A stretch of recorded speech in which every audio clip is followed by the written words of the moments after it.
Mic check.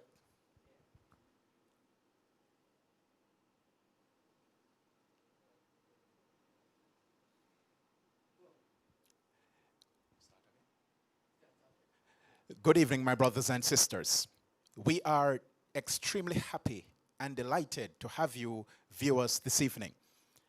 Welcome to all those who are watching us on YouTube and Facebook.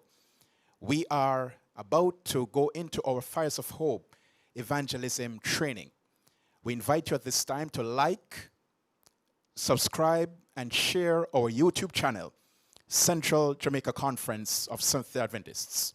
This evening, we'll be having two segments of our training. Segment number 1 takes place with Dr. Errol Bryce, and segment 2 takes place with Dr. Carlton Byrd. Who is Dr. Errol Bryce? He is an assistant professor of medicine.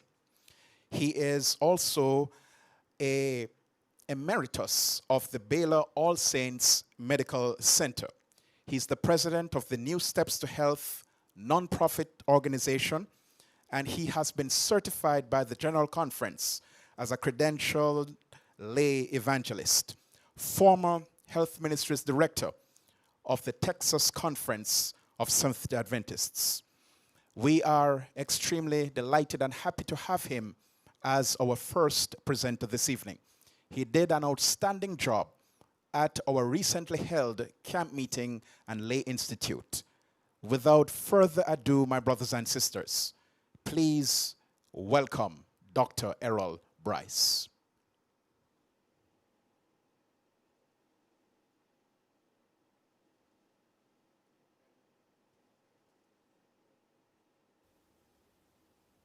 Hi, I'm Dr. Errol Bryce, and we wanted to invite you to be a super performer. You'll be so successful, everything you touch will turn to gold. But there's a job.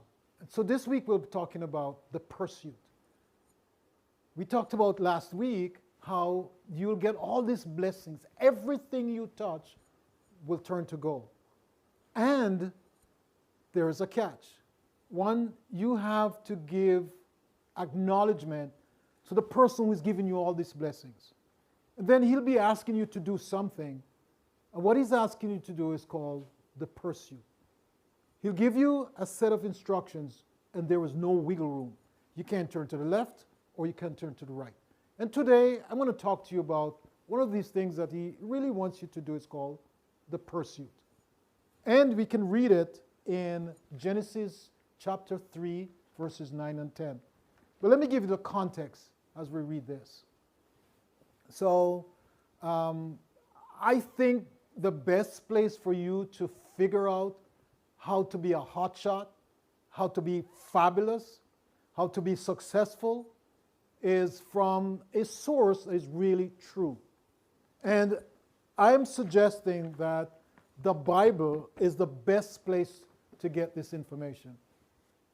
In a land, in a time when there is so much falsehood, so many conspiracy theories, so many artificial information that is not true, that you wonder where can you find a way to get information.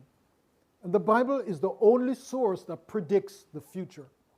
If you can find something else that can predict the future with 100% accuracy, then you can take that source. But as a physician, as a scientist, as a researcher, I have come to the conclusion that the Bible is actually the best place. It tells you what happened to you from the very beginning, and it can also predict the future thousands of years. It tells about every single empire, political system that occurred. It's all there in the Bible. If you get a chance to read Daniel and Revelation, it gives you all of that. All right. So the Bible talks about a time when there was Adam and Eve, and that God created Adam and Eve. And then they chose to not follow exactly what he'd asked them to follow. And as a result of that, they got into serious trouble. And this is what we're going to be reading about. Genesis chapter 3, verses 9 and 10. And this is where your job comes in. It says, "Then the Lord God called to Adam and said to him, 'Where are you?'" I'm going to show you some scientific process that goes on inside your brain and why God is turning up asking the question, "Where are you?" Why? Because this is where they were. So he said, "I heard your voice in the garden, and I was afraid," fear, "because I was naked," shame, "and I hid myself." It later tells that they covered themselves with fig leaves. So when Adam and Eve ate the fruit, they were filled with shame and terror. Steps of Christ, page 41. So there was shame, there was fear, and they started hiding themselves. In one of my previous lectures, I talked about the top-down control. That's what they had before. Now they have the bottom-up control. And so when you have the bottom-up control, you are hiding everything that happens to you. Nobody needs to know about it. You are in a state of constant fear, anxiety, addictions, the whole state. And then someone turns up, someone who is pursuing, asks the question, "Where are you?" And that's where your job comes in. So if you want to be fabulous, number one, be the head wherever you go. The condition is, yes, you can get all of these blessings. However, and this was outlined in Deuteronomy chapter 28, verses 1 to 13, in case you didn't listen to the last lecture. You can go back and read it for yourselves. You'll be the head and not the tail. To get this, the catch is that you can bask in all these blessings, but you have to give the praise to Him. And you have to follow everything He asks you to do. And in result, He has a job, He has a pursuit. He wants you to walk in His step and ask somebody else, "What happened to you? Where are you?" Okay? So we have that situation. And I want to explain to you how important this is to Him. That when Jesus sent His Son, the Bible talks about it, on planet Earth, and right at the beginning of the 3.5 years that He was here, He went into a church, called a synagogue, and they put a Bible in His hand. They used to call it a scroll. And He searched, and He searched, and He searched, and He came on one point, and I'm going to read it for you. It's in Luke chapter 4, verses 18 and 19. It says, "The Spirit of the Lord is upon me, because He has anointed me to preach the gospel to the poor.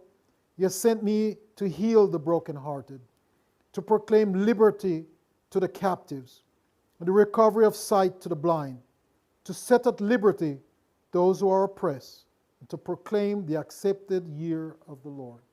That's the job. So He'll give you all these blessings, but there's a pursuit. There's something that He has to accomplish. Matthew 24 and verse 14. "This gospel must be preached in all the world, to all the nations, as a witness, and then the end shall come." So in the context of Matthew 24 and verse 7, where you have COVID, and there's going to be a lot of COVIDs, okay? Things are going to get so bad. You're going to have one catastrophe after another, and it's going to be global. It's going to be major. And in this context, He wants some super performers that He will bless with unlimited blessing. He will open up His storehouse and give it to you. As a matter of fact, there's a little guy, a prophet called Malachi. He says that He will bless you so much that you don't even have room to receive it. Okay? The pursuit. It's very important that you understand it. And let me give you the physiology of this. When Adam and Eve ate the apple, that's the original brain dysfunction that every human being inherited. On top of that, you have adverse childhood experiences that causes what we call dysfunctional amygdala. It actually changes the way your brain function, and you're always on what we call hyper alert. So it can be adult trauma, like post-traumatic stress disorder, any of those. When you experience all of this, it creates a disconnection of the prefrontal cortex, the upper part, the thinking part of your brain, from the limbic system, the lower part of your brain. So this trauma, this sin, this adverse childhood experiences cause a dysfunction of the limbic system they call shame. And it is so uncomfortable that you have to find ways to deal with it. We call them fig leaves. And there's a whole lot of things that you do. The sleeping around, the alcohol, the cigarettes, the gossiping, the doing everything so people you can get attention from others. All of these different things are just fig leaves. And scientists have shown, there's a guy called Vincent Folletti. There is a fantastic book called Your Body Keeps the Score by Bassel van der Kolk. They have outlined, and there are over 500 studies now showing this, that people in this condition, they're searching for one thing, and that is what we call supportive, therapeutic relationships.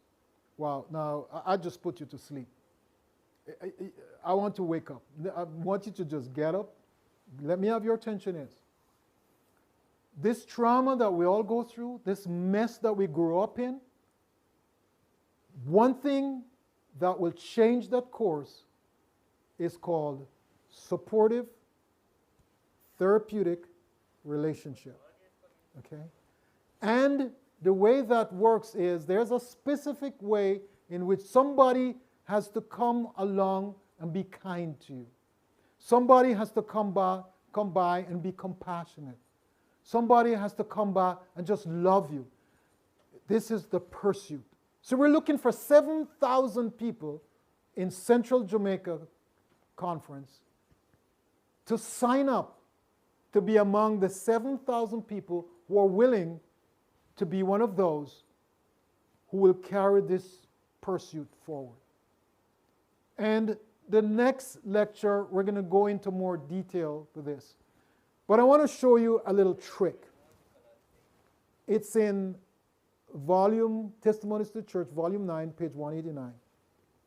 It says, if you're humble enough to abandon what you were doing before and to try this, if you are humble, kind-hearted, courteous, pitiful, if that represents you, if you have this outborn kindness to the people around you, okay, there will be 100 conversions where now there is one. Now you didn't hear me. Listen to this formula. It's an equation for you mathematicians. Y equal mx plus c. If you don't change the c, you can't change the y. If you do the same thing over and over again, you're going to get the same results. So if you're going to change any side of the equation, something on the other side of the equation has to change. And what you're saying is, if you are kind-hearted, if you are pitiful, if you're tender-hearted, if you're courteous, if you do this, there will be 100 people changing their lives compared to one before. So we're looking for 7,000 people to try this. And it's not all that difficult. Yes, you will be blessed. The blessing in this is that, the good thing in all of this is that you will be blessed beyond measure. No matter where you are, God is willing to pour out His blessings on you. As long as you're willing to be a part of this pursuit and give Him the praise. Okay? Just get all the glory to Him. Don't let people honor you and shower you with all these accolades. They mean nothing, because deep down you know that you're really not too smart. And you don't have the gifts to explain all these blessings that's coming on you. You weren't one of those who were born with a golden spoon in your mouth and you had this super genius brain. You know you don't have it. Yet you have all these blessings. And you're willing to give honor, give glory, give praise to where it's coming from. So you get all the blessings. You'll be number one. You'll be ahead of everybody. Everywhere you go, you'll be a winner. You'll be successful. Your bank account will always be full, unless it's not His will. Anything that happens to you differently is because He has something better for you. And He wants you to join it. So He's asking you to try this. So you use courtesy, compassion. You reach out to people around you, and you provide a supportive, therapeutic relationship. And I'm going to give you some examples and show you what this means. My grandmother was a super performer. Yep, she didn't have a big bank account, and as a matter of fact, I don't think she had a bank account at all. But she was a super performer. And every day she got up, she was in pursuit. So where we grew up, we didn't have a lot of food. As a matter of fact, I went to school many days without money. And I would come home after going to school without lunch. And sometimes, not very often, there was no dinner at home. And one of these evenings, I would walk, and there's a little place that I can look through my window, the front window, and I can see where my plate is usually placed. If I don't see any plate there, I know there's no food. And the first time when I walk home, I'd look. And this evening when I came home, there was a carrier. For those who are not from the old ages in the Caribbean, a carrier is a little system where you have one set of like a dish, then can put on another dish, and they can be connected together. When I came home, there was food, but it was all in this carrier system. When I walked in, I was pretty much upset because I didn't see any plate, and I was hungry. And I just started complaining to my grandmother. And my grandmother, who I grew up with, my grandmother said, "Errol, I want you to take this dinner up to a woman about 2 miles up the road." So I said, "Where's my dinner?" She said, "Errol, I heard about this situation. Your dinner was the only one left. You can survive one day without anything to eat. This woman has not eaten for 3 days." So I grabbed it. I was upset, and I walked. I went up to this house. I knocked the door. The door was a little bit open. As I knocked the door, and I slowly opened the door, and the smell was it's like a wall of the most pungent stink. I mean, it was unbelievably repugnant. And I decided to just go in quickly and just leave the thing and get out. And as I slowly opened the door, I heard, "Who is that?" I said, "It's me." "So what's your name?" "So my name is Errol." "Who is your mother?" "Miss Reese." "Okay, come on in." So I opened the door and I went in. And when I went in, the lady said to me, "There is a glass on that table. If you could pour some water in that glass for me and give it to me." Guys, the smell, my head was spinning, my eyes was tearful. I mean, the smell was overpowering. This woman, for 3 days, was passing stool on herself, urine on herself for 3 days. And I walked right into that. And I gave her a glass of water. And she drank it. And she said, "Can you give me another glass of water?" I went over and I poured the glass of water, into the glass, and I gave it to her.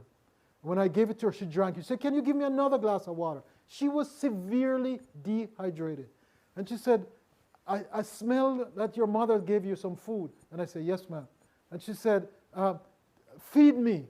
And I sat there, and you know, as a little boy, I thought God created a miracle, but that smell went away. And I realize now, as a physician, that what happened was that my nose adjusted to it. But the smell went away. And I fed that woman. And when I came back, I walked to the house, and I went back to tell my mother about this deplorable situation. And when I got there, my grandmother was sitting on the front porch of her house. And as she sat there, she had a pail, she had a cleansing liquid they call J's. It's like a detergent with a horrible smell. And Dettol, smelled worse. And she had all of that in a sponge and water that she was going to carry to this house. And as I walked in, I told her what was going on. She said, "I know, Errol. I heard about it." And looking back, I realized that she just wanted me to be a part of it. She could have left, she could have taken it herself, but she wanted me to learn the importance of the pursuit. Now, she cleaned up that woman. She had fresh dress, she had, linen, she had powder. It wasn't more than about maybe six weeks, 2 months later, I stood up in the front of the Spanish Town Seventh-day Adventist Church and watched that woman become baptized. Yep, the pursuit. Little acts of kindness. A supportive relationship. Reaching people at their greatest need. You change hearts. We need 7,000 people to sign up for this. It was the summer. Spanish Town. Little district called Thompson. It was hot. And I was outside playing. And it was so hot that there was a drought in Jamaica. No rain for months. And when that happens, the government would get water trucks that would come to the city, fill their tanks, and transport water to the rural parts of Jamaica where there was no irrigation. And right before my house was a fire hydrant where the trucks would come and the tanks would become filled with water. And so this day, my grandmother called me and said, "Errol, I want you to take this glass of water to that man in the truck." So she would take the glass of water up to the man and gave it to him. And I would wait until he would drink the water. I would take it back. It's beautifully covered with a saucer and a paper towel. And I would wait for him to drink the water. I'd take it back to my grandmother. The next day he would come back. She would do the same. The next day he would come back. She'd do the same.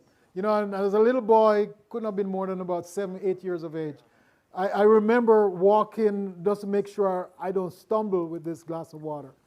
And one day when I took the water to him, he asked me, "Young boy, youth man, come here. Come here, little boy. Which church does your mother go to?" And I said, "Oh, she goes to the church on Brunswick Avenue in Spanish Town." He said, No. Is she a Methodist? Is she a Baptist? He said, "What kind of church she goes to?" So I said, "She's a Seventh-day Adventist." I said, "Okay." The next, I went and I told my grandmother that he asked me a question. She said, "Take this little book to him."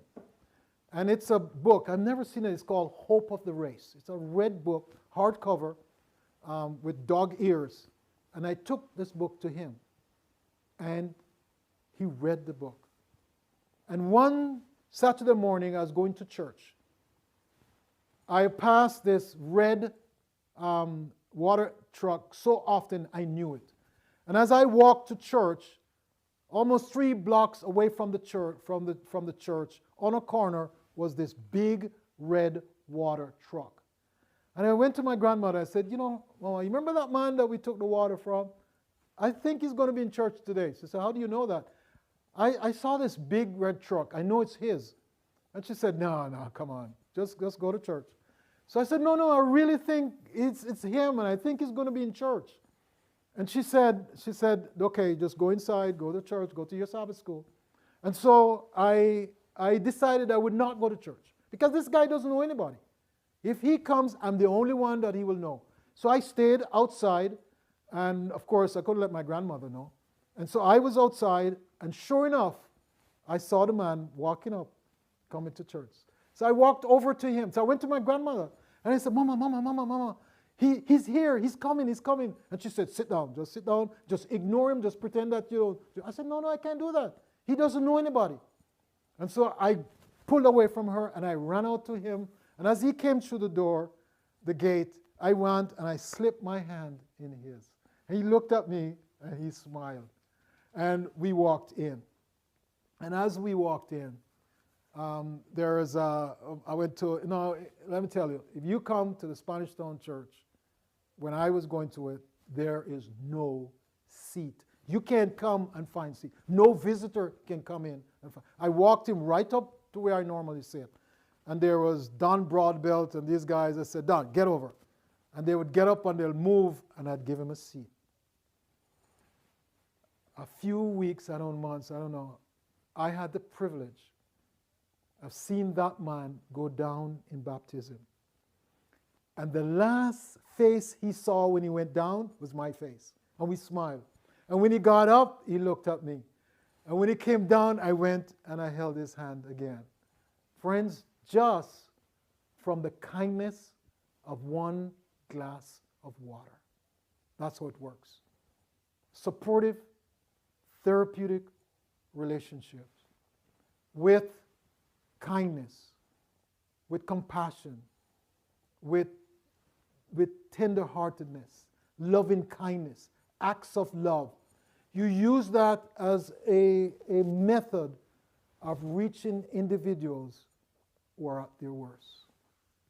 Just yesterday, I heard some news about the president of the Inter-American Division. And I went to the paper as soon as sunset. I went to my computer to research to see what was going on. And I read this story on Jennifer Blake. Jennifer, at 2 years of age, was thrown away. Apparently her mother, according to the paper, was a prostitute. And 2 weeks passed and her mother never came back. And so the baby was left with someone, and the person that the baby was left with threw the baby away. Somehow the baby was picked up, and she was taken care of by a foster mother. But in the middle of the story was she gave credit to this person called Dion Henry. I don't know who this Dion Henry is, but this person she gave credit, rescued her, turned up for her. Jennifer Blake is now graduating at the top of her class, highest honors at UTech, as a midwife in midwifery, top of her class, number one, blessed because somebody turned up. She talked about being sexually molested since she was 3 years of age. First child when she was 16, and when she was 18, and then when she was 20. There was this self-hate, this anger that she wanted to kill everybody who did this to her. But Dion Henry turned up. The pursuit. With loving kindness, with compassion, a glass of water, helping you when you're on your back, when you have had a stroke and couldn't move, and there's no family member. These needs are met with the pursuit of God's love. After the trauma, the adverse childhood experiences, people are going through this shame and this terror. And by love, by kindness, by being tender-hearted to them, you calm the pain. One study uses the term trusted adult. Someone has to surface as a trusted adult, as a supportive therapeutic relationship person. You have to turn up with this kindness. And with that, you can turn the life of someone. Oprah Winfrey, you can Google it and you see the video.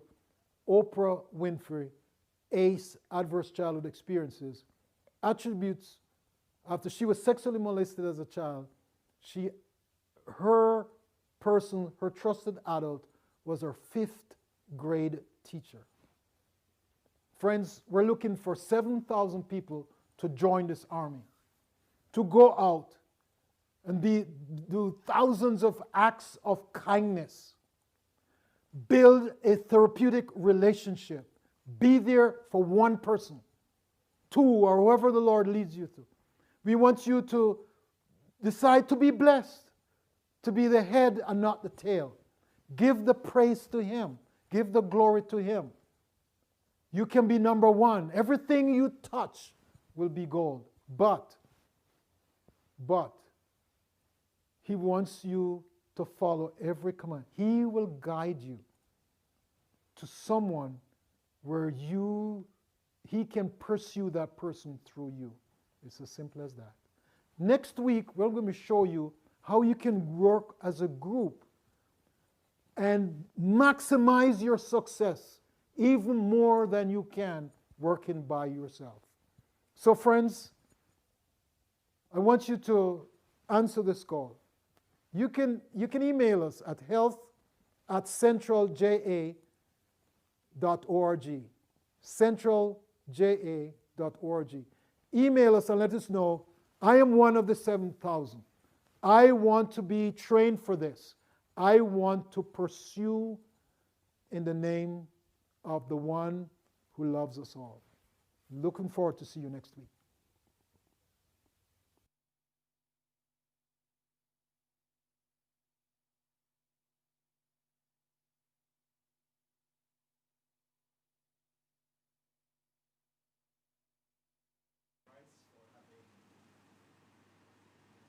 Such a wonderful presentation. Truly, we were immensely blessed by that presentation a few moments ago. We will be transitioning into our next. We will be transitioning into the next segment at this time. Last week, we began the first of 4 presentations with the man of God, Dr. Carlton Byrd. It gives me great pleasure to introduce and to present him to you one more time. I would have told you last week that he serves currently as the senior pastor for the Oakwood Seventh-day Adventist Church, located in Huntsville, Alabama. God has blessed his ministry tremendously. Over 22,000 individuals have surrendered their lives to God as a result of his ministry. Beside every successful man, there is a good woman. And I'm happy to know that Dr. Carlton Byrd heeded the divine mandate, which says it is not good for the man to be alone. And so his eyes caught the wonderful